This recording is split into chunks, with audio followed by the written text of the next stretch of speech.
Speaker எதுக்காகனா இது laptop carry பண்ணுறவங்களுக்குலாம் யூஸ்ஃபுல்லாக இருக்குங்க. இதே நம்ம அன்பாக்ஸ் பண்ணி எவ்வளோ வாட்ஸு சவுண்ட் எஃபெக்ட் எப்படி இருக்குன்றதை கம்ப்ளீட்டாக பார்த்துலாங்களா.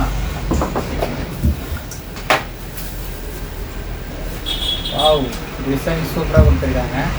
கீழே வந்து உட்காரத்துக்கு அழகாக சீட்டிங்கும் கொடுத்துருக்காங்க. அதனால் உங்களுக்கு மூவ் ஆகிறது, நல்லா ஷேக்கிங்லாம் வராது. வால்யூம் ஃபுல் கண்ட்ரோலில் வச்சாலும் ஷேக் ஆகாது, அந்தளவுக்கு கொடுத்துருக்காங்க. யூஎஸ்பி, இதுவும் USB power plus audio jack கொடுத்துருக்காங்க. கேபிள் லென்த்து கொடுத்துருக்காங்க. வால்யூம் கண்ட்ரோலும் கொடுத்துருக்காங்க. இது நம்ம